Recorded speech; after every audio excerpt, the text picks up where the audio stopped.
Hello दोस्तों, स्वागत है आपका अपने YouTube channel MR1 exam target में। दोस्तों आज हम बात करने वाले हैं विशेषण तथा विशेष की। ये हिंदी का बहुत ही इंपॉर्टेंट टॉपिक है। लगभग जितने एग्जाम में हिंदी आती है उसमें इससे एक या दो क्वेश्चन देखने को मिलते ही मिलते हैं। आइए इसके बारे में जानते हैं। हम ये पूरा जीरो से हीरो लेवल लेकर चलेंगे। आइए शुरू करते हैं। विशेषण संज्ञा अथवा सर्वनाम शब्दों की विशेषता जैसे गुण, दोष, संख्या, परिमाण बताने वाले शब्दों को विशेषण कहते हैं। ये इसकी डिफिनेशन है, यानी परिभाषा।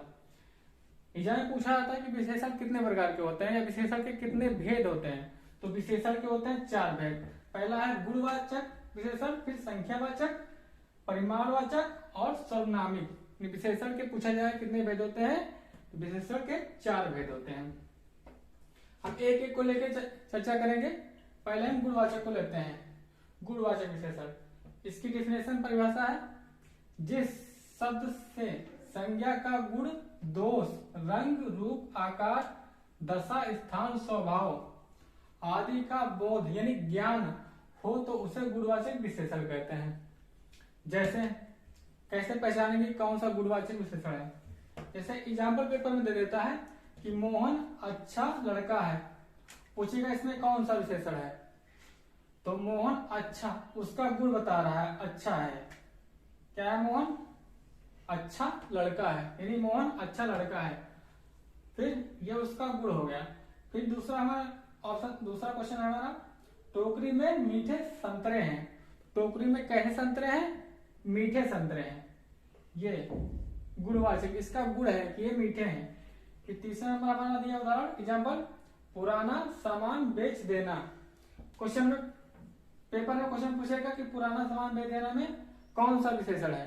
तो यही 4 ऑप्शन दिया होगा, इसमें से आपको बताना है। तो पुराना, ये जैसे पुराना है, इसकी विशेषता बता रहा है कि हाँ ये पुराना है, पुराना सामान बेच देना, ये गुणवाचक विशेषण होगा। फिर आम क्या है? खट्टे हैं। आम की विशेषता क्या बता रहा है? खट्टे हैं, यानी आम खट्टे हैं, तो इसका गुण हो गया, यानी आम का गुण क्या होगा? ये खट्टे हैं। लगभग ये गुणवाचक विशेषण आप सभी लोगों को आराम से समझ में आ गया होगा। अब बढ़ते हैं नेक्स्ट विशेषण पे हम, संख्यावाचक विशेषण। नेक्स्ट है हमारा संख्यावाचक विशेषण। इसकी परिभाषा जानते हैं, जिस शब्द से संज्ञा सर्वनाम की संख्या का बोध यानी ज्ञान हो उसे संख्यावाचक विशेषण कहते हैं। इसके 2 भेद होते हैं। संख्यावाचक विशेषण 2 भेद होते हैं। पहला होता है एक निश्चित संख्यावाचक और दूसरा अनिश्चित संख्यावाचक। निश्चित संख्यावाचक जिसमें संख्याओं की हमें पता होती है कि हाँ इतनी संख्या है, तो निश्चित जिसमें हमें कुछ नहीं पता होता है कितनी संख्या, वो अनिश्चित संख्यावाचक। आइए इसके बारे में एग्जाम्पल देखते हैं। पहला, कमरे में 4 क्या है? 4 पंखे लगे हैं, तो ये हमारा कौन सा विशेषण होगा? 4। इसमें संख्या में पता चल रही है, तो 4 जो है इसमें पता चल रहा है ये क्या है? निश्चित संख्यावाचक है।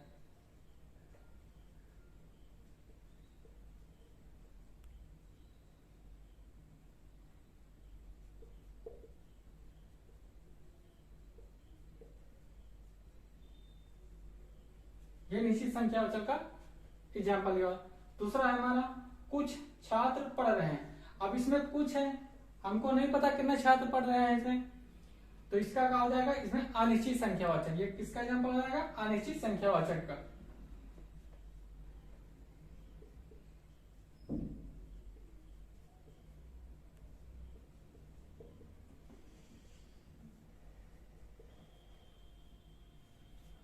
नेक्स्ट है हमारा, मेरे पास 3 कलम हैं। कितने कलम है? 3 कलम, यानी हमको पता चल रहा है कि संख्या के कितने कलम है? 3 कलम। तो ये क्या क्या हो जाएगा? निश्चित।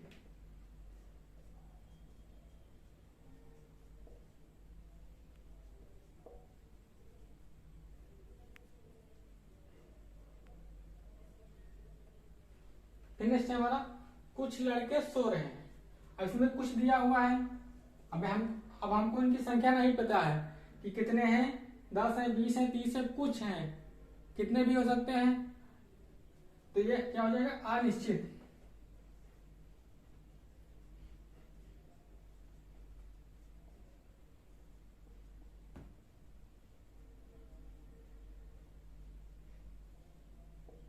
ये अनिश्चित संख्यावाचक का एग्जाम्पल हो जाएगा। क्वेश्चन पेपर में पूछा जाता है कि कमरे में 4 पंखे लगे हैं, तो उसमें बताना होता है कि कौन सा विशेषण है। एग्जाम ऑप्शन में दे देगा गुणवाचक, संख्यावाचक, परिमाणवाचक और सर्वनामिक। तो इसका कौन सा आंसर हो जाएगा? ये संख्यावाचक का। नेक्स्ट है हमारा परिमाणवाचक विशेषण।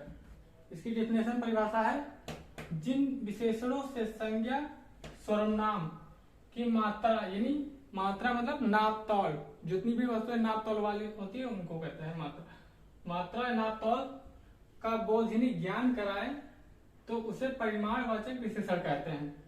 इसके भी 2 भेद हैं, जैसे एक निश्चित परिमाणवाचक विशेषण और अनिश्चित परिमाणवाचक विशेषण। इसमें कुछ की संख्या ज्ञात होगी निश्चित वाले में और कुछ की संख्या नहीं ज्ञात होगी, तो वो अनिश्चित हो जाएंगे। जैसे एग्जाम्पल दे लेते हैं, उदाहरण, वह 10 किलो चावल लाया। तो इसमें हमको पता चला कि कितने चावल लाया वो 10 किलो। तो ये कौन सा हो जाएगा? परिमाण वाला, ये नाप तौल वाला, चावल जो है नापे तौले जाते हैं ना, तो ये हो जाएगा परिमाणवाचक विशेषण का निश्चित वाला भेद इसका हो जाएगा। 10 किलो चावल लाया। दूसरा एग्जाम्पल है हमारा, मुझे थोड़ा दूध चाहिए। अब दूध भी नापा तोला जाता है ना, तो जितनी भी नाप तोल वाली वस्तुएं होती हैं वो सारी परिमाणवाचक विशेषण के अंदर में आती हैं। मुझे थोड़ा दूध चाहिए, और इसमें हमको नहीं पता है आधा लीटर चाहिए, 1 लीटर चाहिए कि 10 लीटर चाहिए, थोड़ा चाहिए। तो क्या है, इसकी संख्या कोई निश्चित नहीं करना चाहिए, तो ये क्या हो जाएगा? अनिश्चित परिमाणवाचक विशेषण। इसके बाद जैसे मैं ज्यादा मीठा नहीं खाता। अब मीठा भी तौल के आता है, आधा kilo, 1 kilo, 2 kilo, 5 kilo, 10 kilo, ये भी तौल के आता है ना। तो मैं ज्यादा मीठा नहीं खाता, ये मीठा भी हो जाएगा परिमाणवाचक विशेषण का उदाहरण। जैसे मैं ज्यादा मीठा नहीं खाता, अब कितना नहीं खाता ये पता नहीं है, तो ये हमारा पहला हो जाएगा निश्चित परिमाणवाचक विशेषण, और ये हो जाएगा अनिश्चित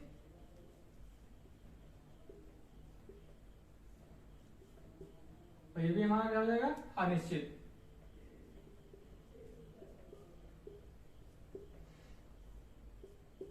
इसके बाद हमारा लास्ट है विशेषण सर्वनामिक विशेषण। इसकी परिभाषा है, जो सर्वनाम संज्ञा के पूर्व यानी पहले आकर उसकी और संकेत करे तो उसे सर्वनामिक विशेषण कहते हैं। अब इसके भी 2 भेद होते हैं, एक होता है मौलिक सर्वनामिक विशेषण, दूसरा होता है यौगिक सर्वनामिक विशेषण। तो आइए जानते हैं इसके बारे में। जैसे यह घर मेरा है, तो यह जो है ये सर्वनाम का मौलिक रूप है। फिर जैसे ऐसा आदमी नहीं देखा, ये जो है यौगिक रूप है सर्वनाम का। फिर कोई आदमी रो रहा है, ये जो कोई रूप है ये मौलिक रूप है सर्वनाम का। फिर जैसा देश वैसा भेष, तो ये यौगिक है। एग्जाम्पल पेपर में हमसे क्वेश्चन पूछा जाता है, हमको इसी में कहते हैं जैसा देश वैसा भेष कौन सा विशेषण है, तो कौन सा हो जाएगा? सर्वनामिक विशेषण। यह पूछ ले यह घर मेरा है, इसमें कौन सा विशेषण है, तो इसमें हो जाएगा सर्वनामिक विशेषण। यह घर मेरा है, तो कौन सा हो जाएगा? मौलिक, क्योंकि ये मौलिक रूप है सर्वनाम का, मौलिक सर्वनामिक विशेषण।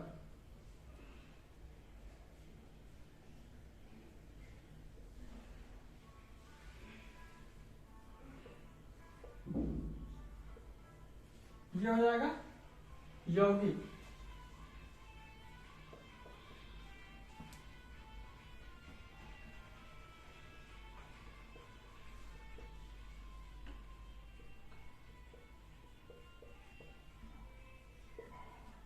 ये हो जाएगा ये कोई आदमी रो रहा है, यानी ये कौन सा हो जाएगा? मौलिक रूप है सर्वनाम विशेषण।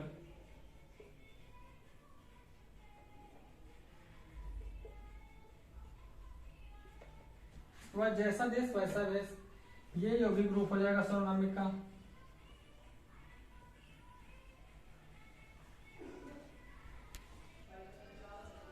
हमारा विशेषण कंप्लीट हो चुका है पूरा। अब बात करते हैं विशेष की। इसकी सब कुछ परिभाषा में ही छिपा हुआ है। जैसे जिन संज्ञा सर्वनाम शब्दों की विशेषता बताई जाए उन्हें ही विशेष कहते हैं। जैसे राम बहुत ईमानदार है, तो इसमें किसकी विशेषता बताई जा रही है? राम की बताई जा रही है ना, कि राम जो है ना वो बहुत ईमानदार है। तो इसमें ये राम क्या हो जाएगा? राम हो जाएगा, क्या हो जाएगा? विशेष से। और ये ईमानदार, ईमानदार क्या हो जाएगा? वो विशेषता है उसकी। और बहुत जो विशेषता की विशेषता बताए उसको प्रविशेषण कहते हैं। इसमें राम क्या हो जाएगा? विशेष। क्या कह रहा है? परिभाषा क्या कह रही है? जिन संज्ञा या सर्वनाम शब्दों की विशेषता बताई जाए उन्हें ही विशेष कहते हैं। इसमें राम की विशेषता बताई जा रही है, इसलिए राम क्या है? विशेष है। दूसरा एग्जाम्पल है हमारा उदाहरण, वह बहुत ईमानदार है। ये वह शब्द है जो इसको, ये सर्वनाम है, तो ये राम शब्द जो है वो संज्ञा है। वह बहुत ईमानदार है, तो वह जो है सर्वनाम है, तो ये भी किसका एग्जाम्पल हो गया? विशेष का। वह शब्द की विशेषता इसमें बताई जा रही है। इसके बाद हमारा है प्रविशेषण। इसकी परिभाषा है विशेषण। प्रविशेषण वह होता है जो विशेषण की भी विशेषता को बताता है। अब जैसे देखते हैं, मोहन बड़ा ईमानदार है। मोहन ईमानदार तो है ही है, लेकिन क्या कह रहा है? बड़ा ईमानदार है, यानी ये विशेषण की भी विशेषता बता रही है। इसलिए किसका उदाहरण है? प्रविशेषण का। फिर दूसरा एग्जाम्पल है, वह आम बहुत मीठा है। आम तो मीठा है, लेकिन क्या कह रहा है? बहुत मीठा है, यानी ये भी किसका उदाहरण हो जाएगा? प्रविशेषण का। तीसरा है, कश्मीरी सेब सिंदूरी लाल है। कश्मीरी सेब वैसे भी लाल होते हैं, उसमें क्या कहा? सिंदूरी लाल है, यानी ये भी किसका उदाहरण हो जाएगा? प्रविशेषण का। पेपर में क्वेश्चन पूछ लेगा कि मोहन बड़ा ईमानदार है, इसमें कौन सा विशेषण होगा? इसमें कौन सा होगा? प्रविशेषण। या पूछ ले कश्मीरी सेब सिंदूरी लाल में कौन सा विशेषण है, तो इसमें हो जाएगा प्रविशेषण। अब बात करते हैं विशेषण की तुलनात्मक अवस्था की। अगर विशेषण के प्रकार पूछे तो 4, अगर इसकी अवस्थाएं पूछे तो कितनी है? 3 है। पहली कौन है? मूलावस्था, उत्तरावस्था और उत्तमावस्था। एक एक के बारे में जानते हैं। मूलावस्था, इसकी परिभाषा है जिस विशेषण के द्वारा किसी व्यक्ति या वस्तु की विशेषता समान ढंग से व्यक्त की जाए तथा किसी अन्य से तुलना न की जाए, उसे मूलावस्था कहते हैं। जैसे सोहन अच्छा लड़का है, इसमें किसी से कंपैरिजन नहीं किया जा रहा है, सोहन अच्छा लड़का है। फिर दूसरा हमारा है, आसमान में लाल पतंग उड़ रही है, इसमें में किसी से जो है तुलना या बराबरी नहीं की जा रही है। तीसरा उदाहरण हमारा, सीता खूबसूरत है, और इसमें यह नहीं कहा जा रहा कि सीता गीता से खूबसूरत है, इसमें किसी प्रकार की तुलना नहीं की जा रही है, इसलिए ये मूलावस्था है। नेक्स्ट है हमारा उत्तमावस्था।